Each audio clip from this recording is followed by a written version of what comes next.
Welcome to Powerful Women Rising, a podcast for female entrepreneurs ready to do business their way.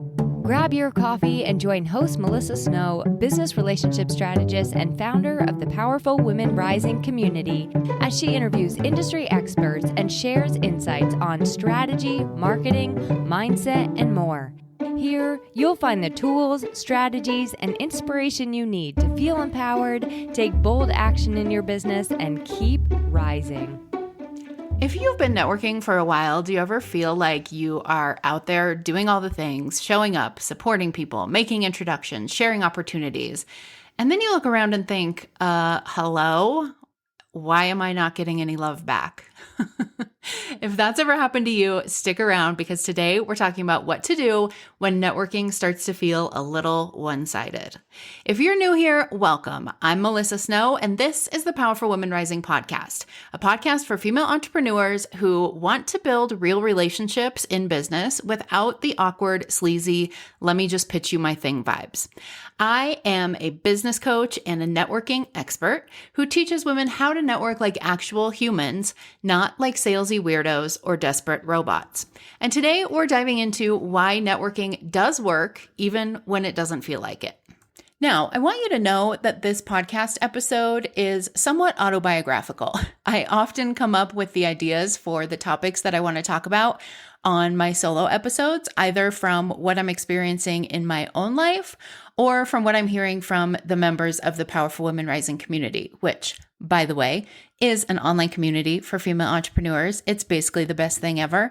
It is networking, masterminding, co-working, learning to be better at networking and having fun doing it. And if you haven't checked it out yet, definitely click the link in the show notes. Anyway, this topic comes from my own current frustration, and I'm sharing it not because I want you to feel bad for me or go do something for me to show me that you're an important part of my network, because if you keep listening, you'll see that is not the point. But sometimes it feels like I am networking in a void. Sometimes it feels like I am providing value, I'm sharing opportunities, I'm forwarding emails, I'm saying, hey, listen to this podcast episode. I'm saying, hey, you should totally meet so-and-so. She'd be a perfect fit for you. And feeling like I'm not really getting a lot back. So if you have ever felt like that, I want to just acknowledge that frustration is real. I understand the feelings, and I'm hopeful that this episode is going to help you shift your perspective and see some of the benefits that you might not be seeing of continuing on with your networking efforts and how you can make some adjustments that will help your efforts pay off over time.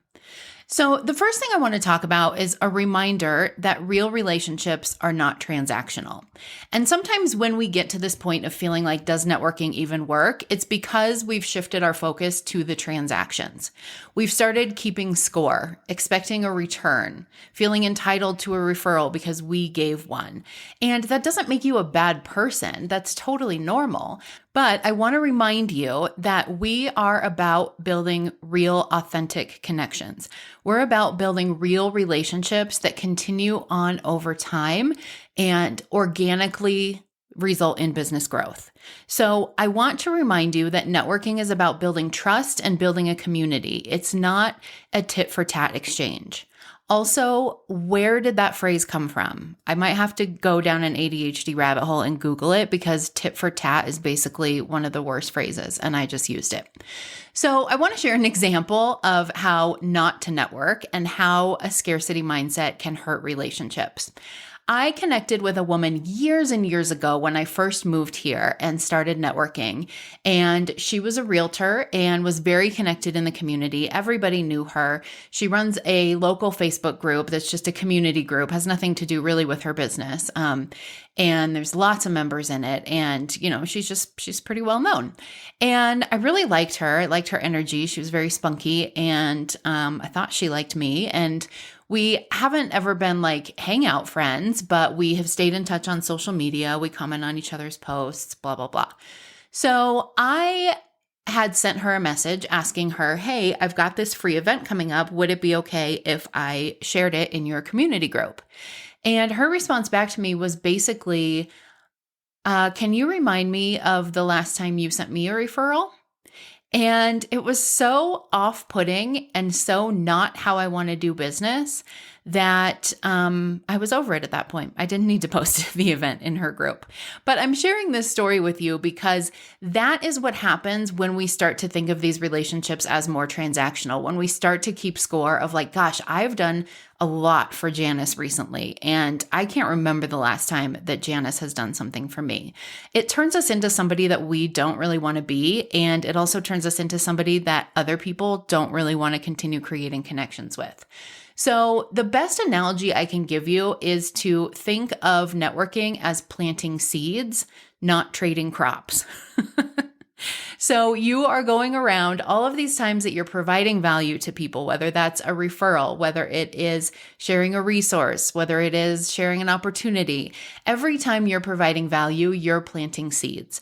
And some seeds take longer than others to grow, but eventually most of them will grow. And that is going to sustain your business a lot more than if you just had a certain number of crops to trade for a certain number of crops. And now you have no more crops, so you're not valuable to the other person anymore. I don't know if that was a weird analogy or if it worked, but it seemed like it worked in my head. Okay, the other thing I want to remind you of is that your network might be doing invisible work for you. You might think that nobody is doing anything to help you, that nobody is thinking about you, providing value to you, referring you, but just because you can't see it doesn't mean it's not happening. And as I mentioned in the planting seeds analogy, just because it's not happening right this second doesn't mean it's not going to happen. There are likely people who are mentioning you in rooms that you're not in, even if you don't hear about it. And sometimes those referrals or opportunities take months or years to surface. Your name might already be circulating in ways that you don't realize. This happened to me once with somebody that I had met years ago with no real contact since then. And I didn't even think she really remembered who I was. And then I met somebody at a networking group and they were like, "Oh, I know you. So-and-so told me about you." And I was just like, "Oh, wow, that's awesome," right? So you don't always know what's happening and you don't always know when it's going to turn into something for you. The next thing I want to talk about is teaching people how to network with you. So my guess is when you first started networking, when you first started your business and you were meeting people and making connections and building relationships, you didn't really have a lot of strategy behind it. You didn't really know what you were doing. For me, I knew that I was supposed to network when I started my business, but I didn't really know why. I just knew I needed to meet people and maybe they would want to buy my thing. Like that was my whole networking strategy.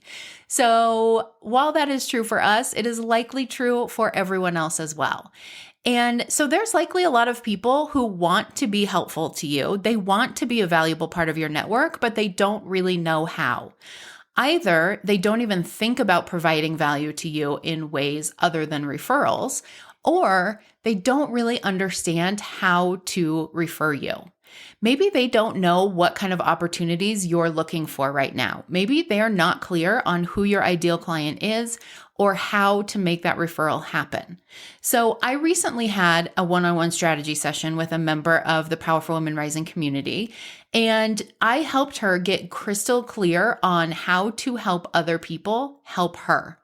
We needed to figure out what are the things that other people need to be listening for in conversations that will trigger them to think, I need to refer this person to so-and-so, or so-and-so needs to talk to this person. If someone says a certain phrase, a certain keyword, if you have a friend who always complains about a certain thing, that's the person I want to talk to, right? Or maybe right now it is, I'm really looking for people who run groups, communities, online summits that are looking for speakers or participants, right? And sometimes, often, what you're looking for is going to change. And so it's important that you have a way to communicate that to the people who are in your network so that they know specifically what you are looking for and how to introduce you in a non-salesy way. The other thing is you want to make it as easy as possible for people to refer you. I was working with another member of the Powerful Women Rising community on a handout that she is going to give to medical providers that she partners with because she's a health and wellness coach. And we created this pamphlet or this brochure, whatever you want to call it, so that she can give it to these medical providers as a simple way for them to refer people to her. They don't have to remember, oh, I think she does that. Oh, I think she does that. Oh, well, I don't know if she helps people with that. It's all right there on the paper. All they have to do is be able to identify the person that could be helped by her services and give them the paper. That's it. So the easier you make it for people to refer you or to provide value to you in some other way, the more likely it is that they are going to do it. I also noticed recently, I have a friend who also owns a business, and she has been posting maybe once a month or once every other month on different social media channels, asking for connections for speaking opportunities. She is really looking for places to speak, and she says very specifically in her post, this is what my expertise is. If you know people who would benefit from having a speaker on this topic, here's how you can connect me, right? So tell people more than once what it is that you're looking for, how they can help you, ways that they can provide value for you, and make it as easy for them as possible. And I think you are going to start getting better results. Also, remember, there was a day that you weren't that amazing at networking either. So people need guidance and they need your grace. I like to always assume the best intentions of people.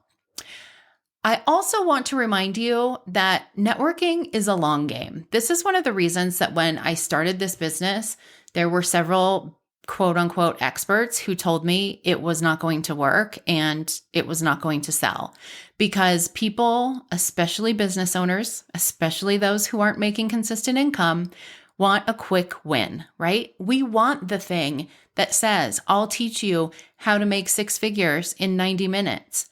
Who doesn't want to make 6 figures in 90 minutes?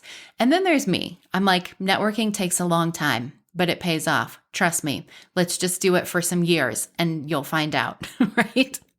That is not sexy. That is likely not going to sell. Good thing I talk about it in a way that is not that sad.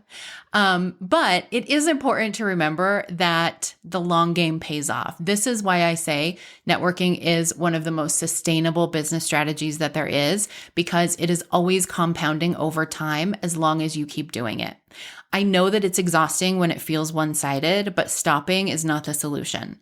The more you practice, the easier it becomes. It's no longer something that you track or something that you resent. For me, providing value to other people has become second nature. I don't often even think about it when I'm doing it. I just naturally have conversations thinking, who do I need to connect this person to? Or I listen to a podcast or read a blog post and I just automatically think, who could benefit from hearing this? And I take 2 seconds to forward it on. So when you reach the point where providing value is second nature, it becomes much easier and more powerful because instead of thinking, who's doing something for me, you just keep thinking, how can I keep being a valuable connector? You get to feel that joy without any attachment to the outcome. And I guarantee you that in the long run, it does pay off for your business. Now, the last thing I want to add as a little asterisk disclaimer before we wrap up is that sometimes you do have to reevaluate your networking strategy. You do have to ask yourself sometimes, am I networking in the right places? Am I putting effort into the right relationships? Am I surrounding myself with the right people? Or am I in groups that don't align with my values? Does it feel like the communities that I'm in are more transactional and self-serving? Am I giving to people who clearly don't reciprocate and never will? Am I networking in places where no one understands the value of what I do, no matter how many different ways I try to explain it? If so, it might be time to shift your efforts. And sometimes it can be hard to tell the difference between when you need to make some changes and when you need to just stick it out and trust that it's going to pay off in the long run. If you haven't listened to episode 89 of the Powerful Women Rising podcast, or maybe you haven't listened to it recently, I would definitely check it out. That is an episode I recorded at the end of 2024 about reevaluating your networking strategy for the year. And it's important that we take time periodically to evaluate what we're doing in the networking world to make sure that we are putting our time and energy in the right places. So, a few reminders before we wrap up. Networking does work. It just doesn't always work on your timeline or in the ways that you expect. It's okay to feel frustrated and defeated sometimes. I don't know any entrepreneur who doesn't feel frustrated and defeated sometimes. Just keep coming back to the person that you want to be, the business that you want to have, the impact that you want to create, and the life that you want to live. When you focus on those things, you will see that networking, that creating authentic connections and real relationships is how you want to build your business. You, I know, are a heart-centered entrepreneur. You don't want to build a business in a transactional way. And if you try, it's not going to feel good to you. So stick with it. Remember that people might be doing work for you that you can't see. And just because you can't see it doesn't mean it's not happening.